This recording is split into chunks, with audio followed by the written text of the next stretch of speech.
Welcome students.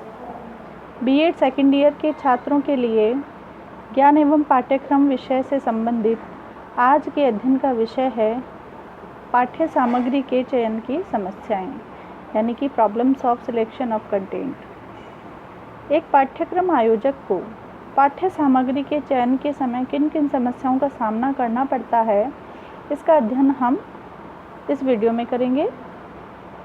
जो पाठ्यक्रम आयोजक होता है या निर्माता जो होता है, उसे पाठ्य सामग्री या पाठ्यक्रम निर्धारण से पूर्व शैक्षिक उद्देश्यों का निर्धारण कर लेना होता है। शैक्षिक उद्देश्यों का निर्धारण कर लेने के बाद में समस्या यह आती है कि पाठ्य सामग्री का चयन किस प्रकार से किया जाए। इस चयन के आधार क्या हों?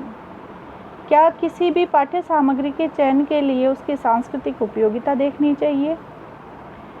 क्या केवल इस प्रकार की प्राथमिकताएं ध्यान दी जाएं जो केवल विद्यार्थियों की रुचियों के अनुकूल हो?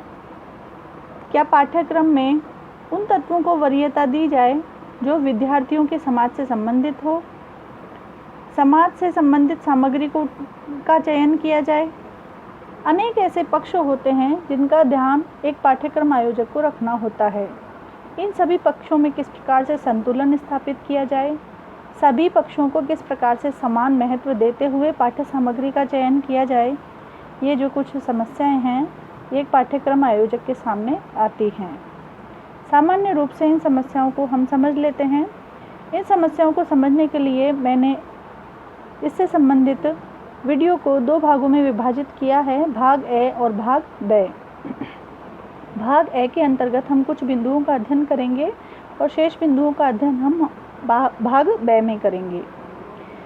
सामान्य रूप से हम इन समस्याओं को जान लेते हैं। सामूहिक रूप से पाठ्य सामग्री के चयन की समस्याएं, जिसमें है छात्र की प्रकृति एवं संरचना, छात्रों की वर्तमान एवं भविष्य की आवश्यकता, लोकतांत्रिक नागरिकता का विकास एवं उसकी आवश्यकता, विषय की प्रकृति एवं संरचना से जुड़ी सीमाएं, व्यक्तिगत विभिन्नताएं, प्रत्येक स्तर पर शिक्षार्थी के विकास एवं क्षमताओं से उत्पन्न सीमाएं यानी कि लिमिटेशंस, उपयोगिता या प्रदत्त सूचनाओं से जुड़ी सीमाएं। ये कुछ बिंदु हैं जिनके आधार पर हम ये समझ सकते हैं कि एक पाठ्यक्रम निर्माता को किस प्रकार से पाठ्य सामग्री का चयन करने में समस्या उत्पन्न होती है। पढ़ते हैं। सबसे पहला बिंदु है छात्र की प्रकृति एवं संरचना, यानी कि छात्र की जो प्रकृति होती है, उसकी संरचना होती है, उससे संबंधित समस्या एक पाठ्यक्रम आयोजक को आती है। किस प्रकार से? क्योंकि शिक्षा के केंद्र में बालक होता है। बालक के व्यक्तित्व का संपूर्ण विकास करना शिक्षा का मुख्य उद्देश्य है और शिक्षा इस उद्देश्य की पूर्ति पाठ्यक्रम और पाठ्य सामग्री के माध्यम से करती है। समस्या ये आती है कि प्रत्येक छात्र जो है वो एक दूसरे से भिन्न होता है। प्रत्येक छात्र की अपनी विशिष्टता होती है, अपनी रुचि होती है, अपनी उसकी आकांक्षा होती है, अपेक्षा होती है, योग्यता होती है और क्षमता होती है। प्रत्येक बालक की रुचि अनेक क्षेत्रों में होती है, उसकी संरचना अलग होती है। किसी को जल्दी समझ में आता है, किसी को देर से आता है, कोई प्रतिभाशाली होता है, कोई अति प्रतिभाशाली होता है, कोई मध्यम होता है, कोई औसत होता है, कोई कमज़ोर होता है। सबके वैयक्तिक स्तर अलग अलग होते हैं। तो ये छात्रों की ये जो वैयक्तिक विभिन्नता है, ये पाठ्यक्रम निर्माता के सामने एक समस्या बन जाती है। किस प्रकार से? कि पाठ्य वस्तु में किन तत्वों को लिया जाए जो सभी छात्रों के लिए उपयोगी हो, चाहे वे प्रतिभाशाली हों, चाहे वे औसत हों, चाहे वे कमज़ोर हों। प्रत्येक स्तर का ध्यान रखते हुए पाठ्य सामग्री का चयन करना होता है, क्योंकि किसी एक बालक को पढ़ाना उद्देश्य नहीं होता है। सामूहिक रूप से सभी बालकों के लिए शिक्षण सामग्री उपलब्ध करवाई जाती है। तो प्रत्येक बालक की वैयक्तिक विभिन्नता का ध्यान रखते हुए पाठ्य सामग्री का चयन करना होता है।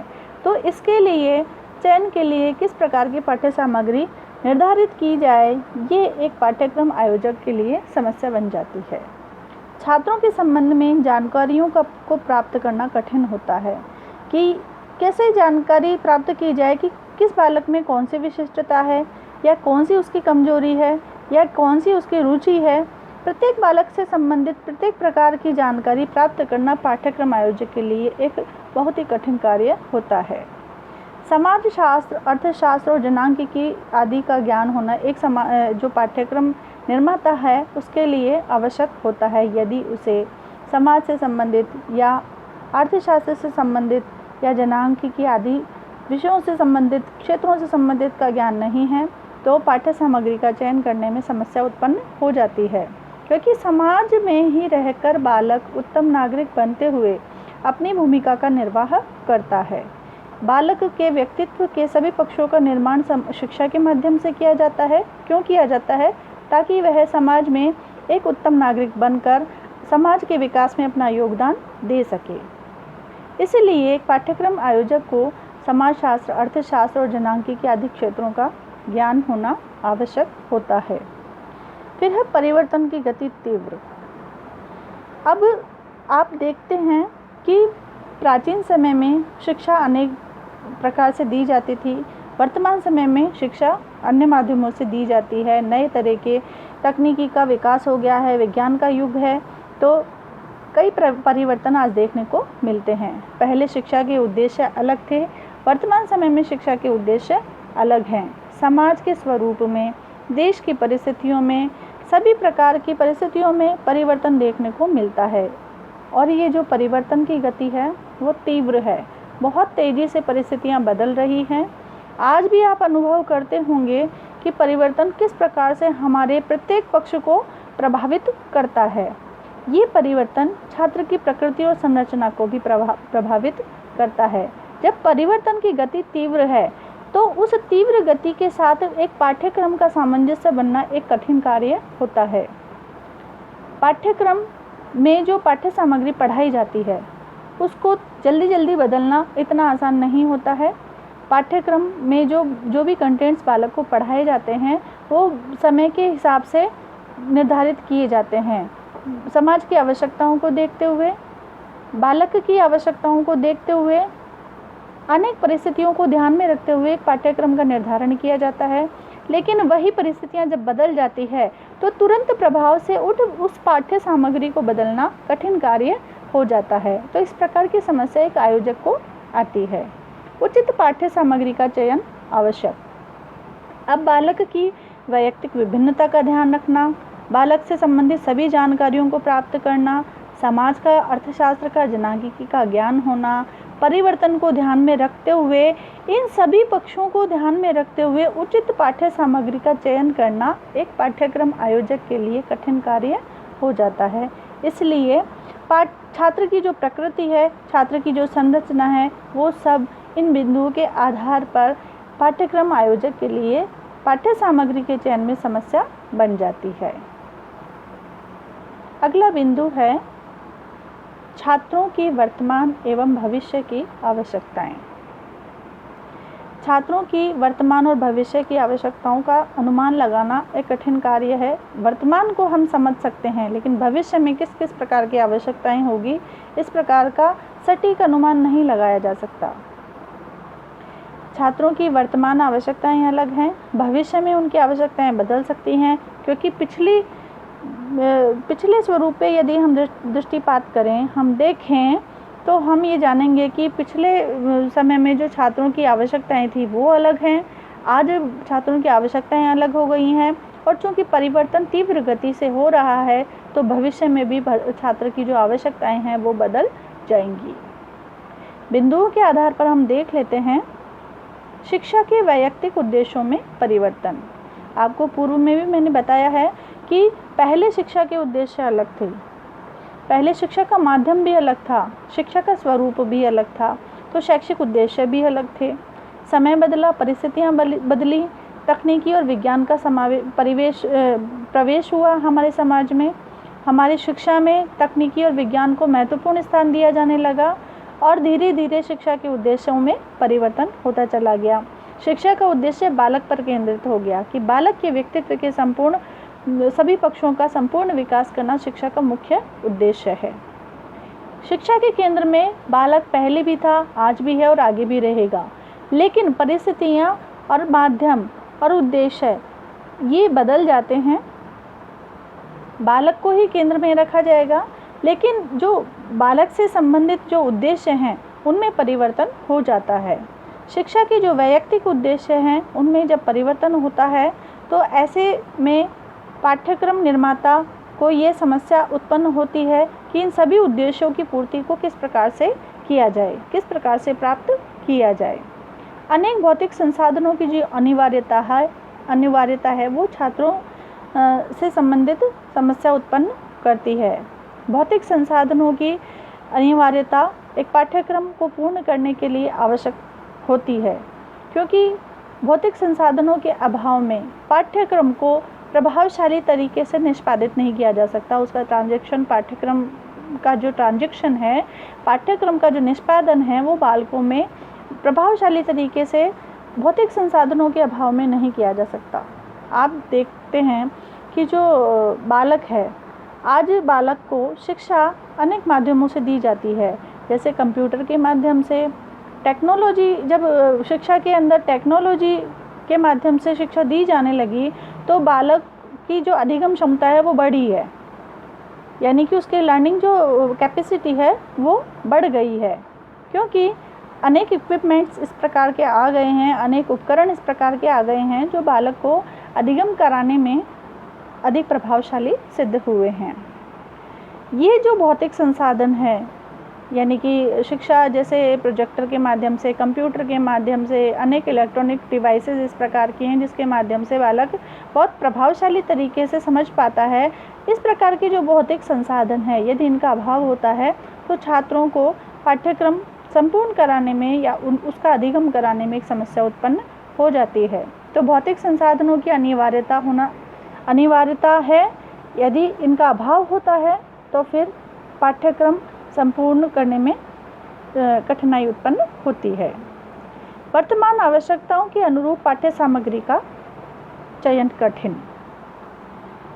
वर्तमान में जो आवश्यकताएं हैं बालक की, छात्रों की जो वर्तमान की जो आवश्यकताएं हैं उसके हिसाब से पाठ्य सामग्री का चयन करना एक कठिन कार्य होता है, क्योंकि वर्तमान में बालक की कौन सी आवश्यकताएं हैं, सभी आवश्यकताओं को पूर्ण करना और सभी आवश्यकताओं के अनुरूप पाठ्य सामग्री का चयन करना एक सरल कार्य नहीं है।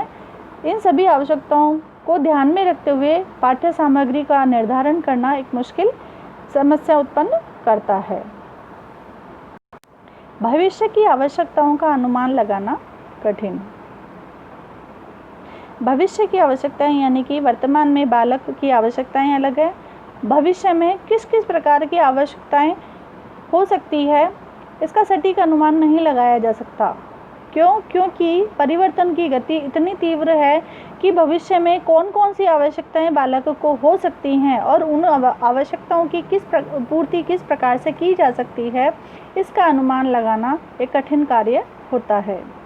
सामाजिक विषयों के अध्ययन तथा नवीन शोध के निष्कर्षों की जानकारी आवश्यक। एक जो पाठ्यक्रम निर्माता है उसे सामाजिक विषयों की पूरी जानकारी होनी चाहिए, क्योंकि बालक जो है वह समाज के लिए ही तैयार होता है। बालक को शिक्षा के माध्यम से उसके व्यक्तित्व का पूर्ण विकास करके एक उत्तम नागरिक बनाने का प्रयास किया जाता है। क्यों किया जाता है? ताकि वह समाज में रहकर अपनी सक्रिय भूमिका निभा सके, उसका निर्वाह कर सके और समाज के विकास में अपना महत्वपूर्ण योगदान दे सके। तो पाठ्यक्रम आयोजक को सामाजिक विषयों के अध्ययन से संबंधित पूर्ण जानकारी होनी चाहिए कि समाज के सभी पक्षों को ध्यान में रखते हुए पाठ्य सामग्री का चयन किया जाए। नवीन शोध के निष्कर्षों की जानकारी भी उसे होनी चाहिए कि समाज से संबंधित जो नवीन शोध किए जा रहे हैं उनके कौन कौन से निष्कर्ष हैं और उन निष्कर्षों के आधार पर ही पाठ्य सामग्री का चयन किया जाए। फिर है लोकतांत्रिक नागरिकता का विकास। बालक में लोकतांत्रिक नागरिकता का विकास करने का प्रयास शिक्षा के माध्यम से किया जाता है। शिक्षा के कुछ उद्देश्यों का बालक में पूर्ति करने का प्रयास किया जाता है। ये उद्देश्य हैं जैसे सामाजिक एवं मानवीय गुणों का विकास, अच्छी आदतों का निर्माण, आत्मानुशासन की भावना का विकास, लोकतांत्रिक दृष्टिकोण का विकास, लोक कल्याण, जीविकोपार्जन की योग्यता का विकास। ये जो शैक्षिक उद्देश्य हैं, इन उद्देश्यों की पूर्ति बालक में की जाती है ताकि बालक इन सभी गुणों का विकास करके एक अच्छा नागरिक बन सके। ये लोकतांत्रिक नागरिकता का विकास बालकों में इसलिए किया जाता है क्योंकि हमारे देश में लोकतंत्र है और लोकतंत्र का अर्थ है जनता का जनता के लिए जनता द्वारा शासन, यानी कि स्वयं से हटकर सार्वजनिक हित के लिए सोचा जाए। प्रत्येक व्यक्ति वैयक्तिक दृष्टिकोण न अपनाते हुए सार्वजनिक सार्वभौमिक दृष्टिकोण अपनाते हुए सभी के लिए परोपकार का कार्य करे, अपने समाज का विकास करे और मेलजोल की भावना के साथ में अपनी भूमिका का निर्वाह कर सके। बालक में शिक्षा के माध्यम से इन गुणों का विकास करने का प्रयास किया जाता है। ये सभी गुण बालक में शिक्षा के माध्यम से उत्पन्न करने की कोशिश की जाती है, लेकिन जो पाठ्यक्रम निर्माता है उसे इन सभी जो नागरिकता के जो गुण हैं इनके प्रति सजग रहने की आवश्यकता होती है कि बालक में इन सभी गुणों का विकास शिक्षा के माध्यम से किया जा सके। इसके लिए उचित पाठ्य सामग्री का चयन करने की आवश्यकता होती है और इस प्रकार की पाठ्य सामग्री का चयन करते समय उसे अनेक अलोकतांत्रिक शक्तियाँ बाधा उत्पन्न करती हैं, क्योंकि समाज में अच्छे बुरे सभी तरह के व्यक्ति होते हैं। यदि पाठ्य सामग्री निर्धारित कर भी दी जाती है तब भी अनेक इस प्रकार के असामाजिक तत्व होते हैं जो इस प्रकार के उद्देश्यों की पूर्ति में बाधक सिद्ध होते हैं।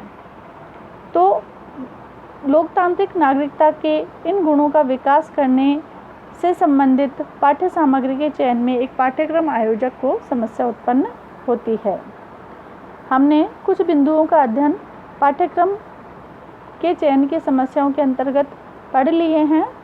शेष बिंदुओं का अध्ययन हम भाग 2 में करेंगे। Thanks for watching. धन्यवाद।